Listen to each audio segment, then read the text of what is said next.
தேவனை முன்னிட்டு அவருடைய வார்த்தையை புகழுவேன். தேவனை நம்பியிருக்கிறேன், நான் பயப்படேன். மாம்சமானவன் எனக்கு என்ன செய்வான்? சங்கீதம் 56:4. In God I will praise His word. In God I have put my trust. I will not fear what flesh can do unto me. Psalms 56:4. ஆண்டவரும் இரட்சகருமாகிய இயேசு கிறிஸ்துவின் நாமத்தினாலே காட் கோசிஸ் மினிஸ்ட்ரீஸின் யூடியூப் சேனல் வாயிலாக உங்களை சந்திப்பதில் பெரும் மகிழ்ச்சி அடைகிறேன். தேவனாகிய கர்த்தர் இந்த மாதத்திலே தம்முடைய வார்த்தைகளை நிறைவேற்ற உண்மையுள்ளவராயிருக்கிறார். ஆதலால் அவர் சொன்ன வார்த்தையின்படியே நிறைவேற்றுவார். நாம் கண்ட எல்லா துயரங்களுக்கும், சூழ்நிலைகளுக்கும், பிரச்சனைகளுக்கும், கடன் பாரங்களுக்கும் பலனாக தேவனுடைய வார்த்தையை பிடித்து கொள்ளுவோம். நிச்சயம் தேவனாகிய கர்த்தர் தம்முடைய வார்த்தையின்படியே நம்மை ஆசீர்வதிப்பார். இந்த 2வது மாதத்திலே ஒவ்வொரு நாளும் தேவனுடைய வார்த்தையை கேளுங்கள், அறிக்கை செய்யுங்கள், விசுவாசியுங்கள். கர்த்தர் சொன்ன வாக்கு தத்தங்களை அவர் நிறைவேற்றுவார் என்று விசுவாசிப்போம், காத்திருப்போம். தேவனாகிய கர்த்தர் இந்த மாதத்திலே பெரிய காரியங்களை செய்வாராக. ஆமேன்.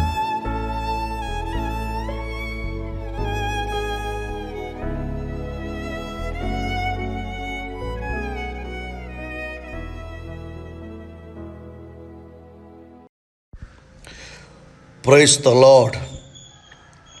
ஆண்டவரும் இரட்சகருமாகிய இயேசு கிறிஸ்துவின் மகா பரிசுத்தமுள்ள நாமம் மகிமைப்படுவதாக.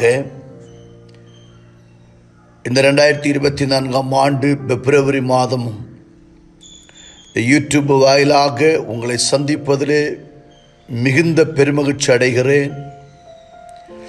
காட் கோசிஸ் மினிஸ்ட்ரியினுடைய ஸ்தாபகராய் காணப்படுகிற சகோதரர் தாமஸ் அவர்கள் குடும்பம், பிள்ளைகள், அவரோடு இணைந்து என் ஆண்டோடைய நாமத்தை மகிமைப்படுத்தி கொண்டிருக்கிற போதக பிதாக்கள், இந்த யூடியூப் வாயிலாக கர்த்தருடைய வார்த்தையை கேட்கிறதான கனத்துக்குரிய தேவ பிள்ளைகள், உங்கள் அனைவருக்கும் ஆண்டவராகிய இயேசு கிறிஸ்துவின் நாமத்தினாலே நன்றியையும் வாழ்த்துதலையும் கூறிக்கொள்ளுகிறேன். ஆம் பிரியமானவர்களே, நாம் ஆண்டவருடைய கிருபையினால் நாம் ஒவ்வொருவரும் இந்த நிமிஷம் வரையிலும் வாழும்படி கர்த்தர் நமக்கு பாக்கியம் தந்திருக்கிறார். ஆண்டவருடைய பெரிதான கிருபைகளை நினைத்து என் ஆண்டவரை ஸ்தோத்திரிக்கிறேன். இந்த பிப்ரவரி மாதம் சிந்தைக்காக தெரிந்து கொள்ளப்பட்டதான ஒரு வேத பகுதி. அந்த வேத பகுதியுடைய தலைப்பு, நீ அங்கே கன்மலையில் நில்லு. அந்த வேத பகுதியுடைய தலைப்பு, நீ அங்கே கன்மலையில் நில்லு. அதற்கு ஆதாரமாக பரிசுத்த வேத புஸ்தகத்திலிருந்து ஒரு சில வசனங்களை வாசிக்கிறேன், கவனியுங்கள்.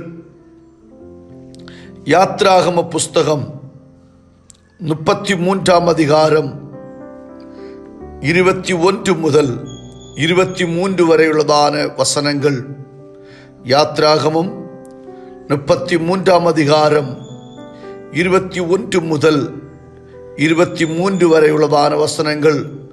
The book of Exodus chapter 33 verses 21 to 23. நான் வாசிக்கிறேன், கவனியுங்கள். பின்னு கர்த்தர், இதோ என்னண்டையில் ஒரு இடம் உண்டு, நீ அங்கே கன்மலையில் நில்லு. என் மகிமை கடந்து போகும்போது நான் உன்னை அந்த கன்மலையின் வெடிப்பிலே வைத்து நான் கடந்து போகும் மட்டும் என் கரத்தினால் உன்னை மூடுவேன். பின்பு என் கரத்தை எடுப்பேன், அப்பொழுது என் பின்பக்கத்தை காண்பாய், என் முகமோ காணப்படாது என்றான்.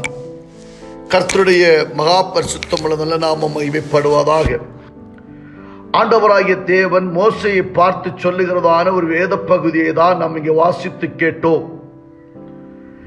கர்த்தருடைய ஊழியக்காரனாகிய மோசைக்கு ஆண்டவரை பார்க்க வேண்டும் என்கிறதான ஒரே வாஞ்சை, ஒரே ஆசை, ஒரே ஏவுதல். I want to see God. எனக்கு அந்த ஆண்டவரை பார்க்க வேண்டும், அந்த பரிசுத்தவானை பார்க்க வேண்டும், அந்த பாவம் இல்லாதவரை பார்க்க வேண்டும். ஆனால் பைபிள் சொல் தேவனை ஒருவனும் ஒருபோதும் கண்டதே இல்லை. ஆனால் மோசேயின் வாஞ்சைக்கு அதிகமாய் அந்த ஆண்டவருடைய கரத்தின் கிரியைகளை கண்டிருக்கிறான். அவருடைய கரம் உண்டு, அவருடைய கால் கிரியைகளை பார்த்திருக்கிறான். ஆனால் அவருடைய முகத்தை பார்க்க முடியாத ஒரு சூழ்நிலைமை. அப்பொழுது அவருடைய வாஞ்சையை அறிந்து, அவருடைய தேவையை அறிந்து ஆண்டவர் சொல்லுகிறார், நீ என் அண்டையிலே நில்லு, அங்கே கன்மலையிலே நில்லு, என் அண்டையில் உனக்கு ஒரு இடம் உண்டு.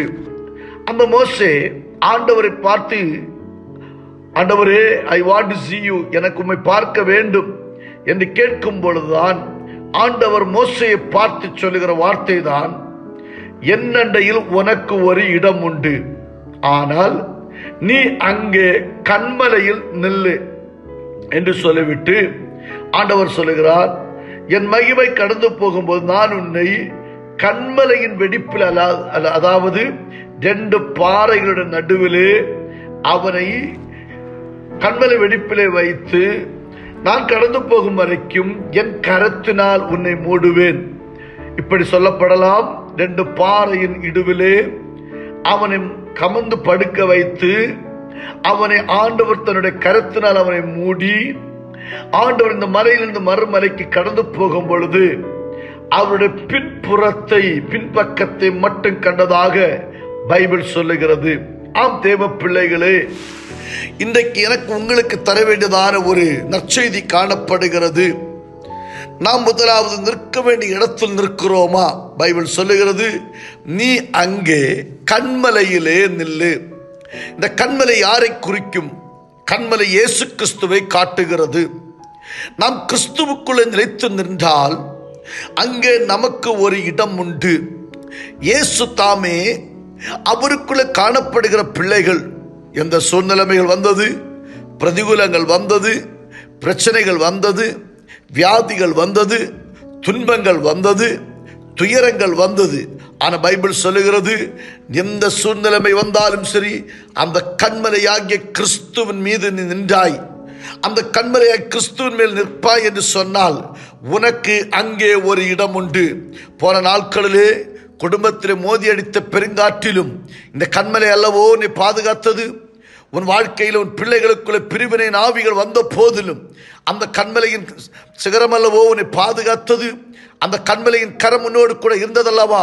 எனக்கு அன்பான தேவ பிள்ளையே, நீ தற்கொலை செய்வதற்காய் துணிந்த நேரத்திலும், எதுக்கையா என்னுடைய வாழ்க்கை இனி வாழ வேண்டாம் என்று சொன்ன நேரத்திலும் இந்த கன்மலையில் நின்றதான தேவ பிள்ளைகளை கர்த்தர் பாதுகாத்திருக்கிறார். நீ அங்கே நில்லு, நான் உனக்கு ஒரு இடத்தை கொடுப்பேன். நீ அங்கே நில்லு, நான் உனக்கு ஒரு ஆசீர்வாதத்தை தருவேன். நீ அங்கே நில்லு. இவ்வளவு நாள் காத்து கொண்டிருந்ததான விஷயத்திற்கு கர்த்தர் உனக்காக ஒரு அற்புதம் செய்ய போகிறார். பைபிள் சொல்லுகிறது, என் அண்டையில் உனக்கு ஒரு இடம் உண்டு. நீ எத்தனையோ மனுஷனை தேடி போனாய், அந்த மனுஷர்கள் எல்லாரும் உன்னை உருவ குத்தி வேதனைப்படுத்தி விட்டார்கள். ஆனால் இயேசு சொல்லுகிறார், வருத்தப்பட்டு பாரம் சுமக்கிறவர்களே, நீங்கள் எல்லாரும் என்னிடத்தில் வாருங்கள், நான் உங்களுக்கு இளைப்பாறுதல் தருவேன். என் அண்டையிலே உனக்கு ஒரு விடுதலை உண்டு. இயேசுவின் பாதத்திலே உனக்கு ஒரு சௌக்கியம் உண்டு. இயேசுவின் பாதத்திலே உனக்கு ஒரு ஆசீர்வாதம் காத்திருக்கிறது. சீக்கிரமாக நன்மையை பெற்றுக்கொண்டு நீயும் நானும் ஆண்டவருக்கு மகிமையான ஒரு சாட்சியாய், தேவன் நாமத்தை மகிமைப்படுத்தும்படியாய் பரலோகத்து நாடு உன்னை கருத்தில் எடுக்கிறதை நினைத்து சந்தேகப்படாது. நீ சந்தோஷப்படு, விசுவாசப்படு. சீக்கிரமாய் அந்த நாள் நெருங்கி வருகிறது. ஆம் தேவ பிள்ளையே, என் அண்டையிலே, இயேசுவின் அண்டையிலே உனக்கு ஒரு அடைக்கலம் உண்டு. இயேசுவின் அண்டையிலே உனக்கு ஒரு புகலிடம் உண்டு.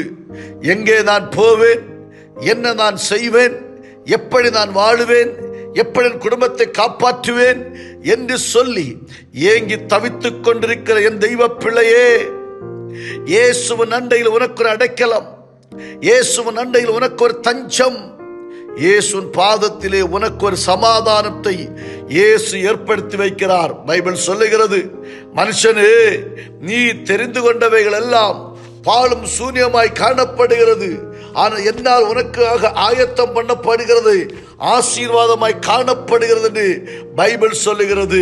அங்கே வாசிக்கும் பொழுது ஏசாயா தீர்க்க தரிசன புஸ்தகம் அதனுடைய 2ஆம் அதிகாரம் அதனுடைய 21வது 22வது வசனத்தை வாசிக்கும் பொழுது அங்கே ஒரு விசேஷத்த காரியத்தை பற்றி சொல்லப்படுகிறது. ஏசாயா 2ஆம் அதிகாரம் 21, 22 வசனங்கள் வாசிக்கும் பொழுது, மனுஷன் பணிந்து கொள்ள தனக்கு உண்டாக்கி இருந்த தன் வெள்ளி விக்கிரகங்களையும் தன் பொன் விக்கிரகங்களையும் மூஞ்சுர்களுக்கும் துரிஞ்சல்களுக்கும் எரிந்து விடுவான். நாசிலே சுவாசமுள்ள மனுஷனை நம்புவதை விட்டு விடுங்கள் எனப்படுவதற்கு அவன் எம்மாத்திரம். தேவ பிள்ளையே, மனுஷன் தெரிந்து கொண்டது இங்கே பாருங்கள், மனுஷன் பணிந்து கொள்ளாத தனக்கு உண்டாயிருந்த பொன் விக்கிரகங்களை தெரிந்து கொண்டான், வெள்ளி விக்கிரகங்களை தெரிந்து கொண்டான். அந்த விக்கிரகங்கள் ஸ்தாபரித்ததான விக்கிரகங்கள் தங்கியிருந்ததான இடங்களை பற்றி பைபிள் சொல்லுகிறது, அது மூஞ்சுரல்கள் துரிஞ்சில்களுக்கு எரிந்து விடுங்கள் என்று எரிந்து விட்டுவார்கள். இங்கே சொல்லப்பட்ட மூஞ்சுர்கள் துரிஞ்சில்கள் என்று சொல்லுகிறது. அகல் எலிகளை பற்றி வாசிக்கிற மூஞ்சுரன் சொன்ன எலிகளை பற்றி பாருங்கள், தேவன் தாபரித்ததான அவர்கள் விக்கிரகங்கள் தாபரித்ததான இடங்களிலே இப்படி எலிகள் வாசம் பண்ணுகிறது. துரிஞ்சில்கள் இன்னைக்கு தேவன்மார் இருந்ததான இடங்களிலே, விக்கிரக கோட்டைகள் இருந்த இடங்களிலே வௌவால்களுடைய தாமதமாக காணப்படுகிறது, வௌவால்கள் குடியிருப்புகளாய் காணப்படுகிறது. எனக்கு அன்பான தெய்வ பிள்ளை, நீ குடியிருக்கிற இடம் வௌவால்களுக்கோ இந்த அகல் எலிகளுக்கோ உரியதான இடம் அல்ல. பரம தகப்பன் ஆண்டவர் இயேசு கிறிஸ்து அசைவாடுகிற ஒரு மகிமையின் கூடாரமாக அவருடைய வீடு மாறப்போகிறது. கரங்களை உயர்த்தி அல்லேலூயா சொல்லலாமே. ஆண்டவர் உனக்கு தந்ததான வீடு அகல் எலிகளுக்கோ வௌவால்களுக்கோ அல்லது துரிஞ்சல்களுக்கோ மூஞ்சல்களுக்கோ உரியதானது அல்ல. இயேசுவின் மகிமை பொருந்தின கரம் உன்னுடைய கூடாரத்திலே வெளிப்படுகிறது நினைத்து என் ஆண்டவரை ஸ்தோத்தரிக்கிறேன். என் ஆண்டவருடைய மகிமையின் கரம் உன்னுடைய குடும்பத்தில் வெளிப்படுவது நினைத்து என் ஆண்டவரை ஸ்தோத்தரிக்கிறேன். சர்வ வல்லமையுள்ள தேவனாகிய கர்த்தர் உங்கள் நடுவில் அடைக்கலமாய் வெளிப்படுகிறது நினைத்து என் ஆண்டவரை ஸ்தோத்தரிக்கிறேன். நீ அந்த விசுவாசமாகி அந்த கண்மலையாகிய கிறிஸ்துவின் நிற்பாயா? அங்கே உனக்கு ஒரு இடத்தை கர்த்தர் ஆயத்தம் பண்ணுகிறார். இதோ மனுஷன் நம்புவதை பார்க்கலும் ஜீவனுள்ள கர்த்தர் பேர் நம்புதலாய் இருப்பதே நலம்.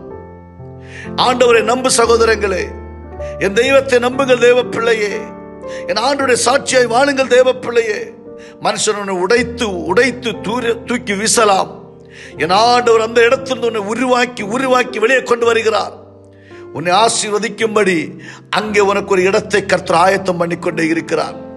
என் தேவன் உனக்காக செய்ய போகிறதை ஒரு கண்ணு காணவும் இல்லை, ஒரு காது கேட்கவும் இல்லை, ஒரு மனுஷன் சொல்லி உனக்கு தெரியாது. அவ்வளவு பயங்கரமான அதிசயத்தின் பாதையிலே ஜீவன தேவனாகிய கர்த்தர் உன்னை வழிநடத்த போகிறது நினைத்து ஆண்டவரை ஸ்தோத்தரிக்கிறேன். அந்தகார மண்டலங்கள், தற்கொலையின் ஆவிகள், பிசாசின் பிடிகள், பொல்லாத கிரியைகள், அசுத்த ஆவிகளிலிருந்து தெய்வ ஜனங்களை கர்த்தர் வெளியே கொண்டு வருவாராக. உன்னை அமுக்கி உன்னை வேதனைப்படுத்துகிற எல்லா பொல்லாத ஆவிகளும் இயேசு கிறிஸ்துவின் நாமத்தினாலே அழிந்து அப்புறப்பட்டு போ. நாளுடைய கரவைராக்கியமாய் உனக்காக அற்புதம் செய்கிற நாளென்று நீங்கள் மறந்து போக வேண்டாம். மனுஷனை நீ தெரிந்து கொண்டது விக்கிரக கிரியைகள், நீ தெரிந்து பொண்ணு கொண்டுள்ள கிரியைகள், நீ தெரிந்து கொண்டது மண்ணு கொண்டுள்ள கிரியைகள், அவைகள் அகல் எலிகளுக்கும் வௌவால்களுக்கும் அடைக்கலமாக இருக்கும் பொழுது கர்த்தர் தெரிந்து கொண்டது இந்த பாவியாகிய உன்னை தெரிந்து கொண்டார். அவருடைய கரம், அவருடைய மகிமை உன் குடும்பத்திலே வெளிப்பட போகிறதற்காக கர்த்தரை ஸ்தோத்திரிக்கிறேன். ஒரு வசனம் கூட வாசிப்போமா? பைபிள் எப்படி சொல்லுகிற சங்கீதம் 91ஆம் சங்கீதத்திலே இவனமாய் நாம் வாசிக்கிறோம். சங்கீதம் 91:14 வாசிக்கும் பொழுது இப்படி வாசிக்கிறோம், அவன் என்னிடத்தில் வாஞ்சியாய் இருக்கிறபடியினால் அவனை விடுவிப்பேன், என் நாமத்தை அவன் அறிந்திருக்கிறபடியால் அவனை உயர்ந்த அடைக்கலத்திலே வைப்பேன். நீ வாஞ்சியோடு கர்த்தரை தேடுகிற ஒரு தெய்வ பிள்ளை என்று நான் விசுவாசிக்கிறேன். நீ தாகத்தோடு அந்த கண்மலையிலே நிற்கிறாய் என்று நான் விசுவாசிக்கிறேன். அந்த கண்மலையாகிய கிறிஸ்துவின் மீது நீ நம்பிக்கையோடு காணப்படுகிறாய் என்று விசுவாசிக்கிறேன். அந்த கண்மலையாகிய கிறிஸ்துவனிடத்திலே நீ வாஞ்சையோடு, நீ தாகத்தோடு, நீ விருப்பத்தோடு என் ஆண்டவருடைய சமூகத்திலே காணப்படுகிறாய் என்று சொல்லி நான் விசுவாசிக்கிறேன். உனக்கு ஒரு அடைக்கலம் உண்டு. உன்னை அழைத்த தேவன் கைவிட மாட்டார். ஆனால் ஒரே ஒரு கண்டிஷன், இந்த கண்மலையிலே நில்லு. ஆண்டவருடைய அண்டையிலே உனக்கு ஒரு இடம் உண்டு. அந்த கண்மலையாகிய கிறிஸ்துவின் மீது நில்லு. அவர் உன்னை ஒரு அடைக்கலத்தை தந்து, நீ பட்டு போக வேண்டிய இடத்திலே, மனுஷன் உன்னை அழைக்க காத்திருக்கிற இடத்திலே, மனுஷன் உன்னை குழியிலே போட்டு உயிரோட புதைக்கலாம் என்று காத்து கொண்டிருக்கிற இடத்திலே, பரம தகப்பன் ஆண்டவர் இயேசு கிறிஸ்து நலிந்து போன வாழ்க்கையை மென்மேல சிறப்பிக்க போகிறாய். நீ விசுவாசத்தோடு அந்த கண்மலையிலே நில்லு சகோதரா, சகோதரி. அந்த கண்மலையிலே வைத்து உன்னை ஏளனமாய் பார்த்த கண்கள் உன்னை ஆச்சரியமாய் பார்க்க வேண்டிய நாட்கள் நெருங்கிக் கொண்டே இருக்கிறது.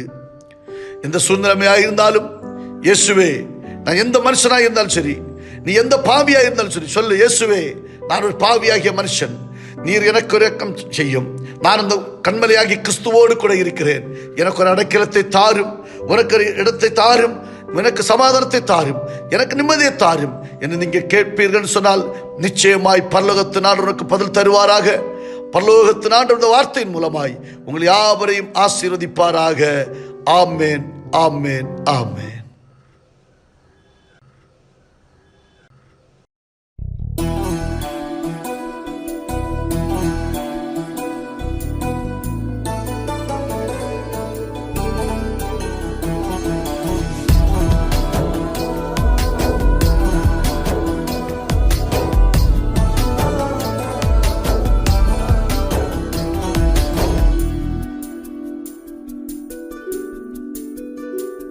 என்னை விட்டு கொடுக்காதவர், என்னை நடத்துகின்றவர், என்னை பாதுகாப்பவர், என் நேசர் நீரே. என்னை விட்டு கொடுக்காதவர், என்னை நடத்துகின்றவர், என்னை பாதுகாப்பவர், என் நேசர் நீரே. நான் வழி மாறும் போது என் பாதை காட்டினீர், என்னால் முடியாத போது என்னை தூக்கி நடத்தினீர். நான் வழி மாறும் போது என் பாதை காட்டினீர், என்னால் முடியாத போது என்னை தூக்கி நடத்தினீர். என்னை விட்டு கொடுக்காதவர், என்னை நடத்துகின்றவர், என்னை பாதுகாப்பவர், என் நேசர் நீரே. என்னை விட்டு கொடுக்காதவர், என்னை நடத்துகின்றவர், என்னை பாதுகாப்பவர், என் நேசர் நீரே.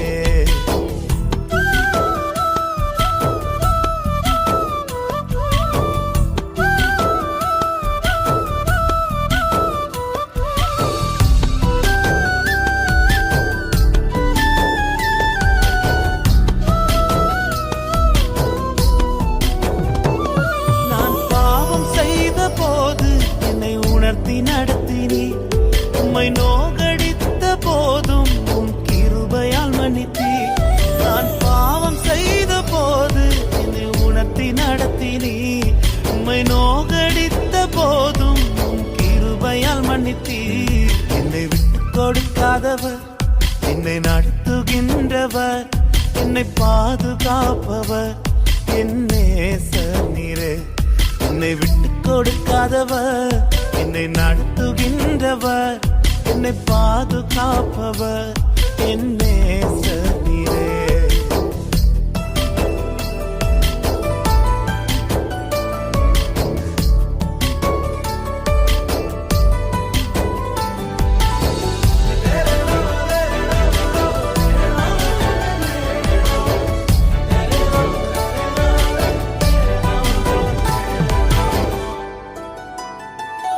நான் தலை குனிந்த போது என்னோடு கூட வந்தீர். நான் குனிந்த இடத்திலே எந்த தலையை உயர்த்தினீர். நான் தலை குனிந்த போது என்னோடு கூட வந்தீர். நான் குனிந்த இடத்திலே எந்த தலையை உயர்த்தினீர். என்னை விட்டு கொடுக்காதவர், என்னை நடத்துகின்றவர், என்னை பாதுகாப்பவர் என் நேசர் நீரே. என்னை விட்டு கொடுக்காதவர், என்னை நடத்துகின்றவர், என்னை பாதுகாப்பவர் என் நேசர் நீரே.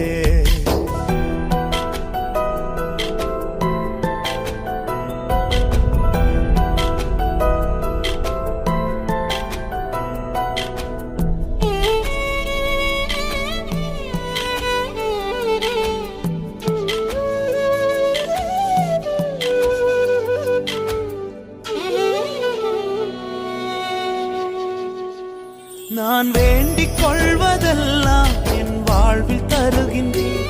நான் நினைப்பதற்கும் மேலாம் என்னை ஆசீர்வதிக்கின்றீர்.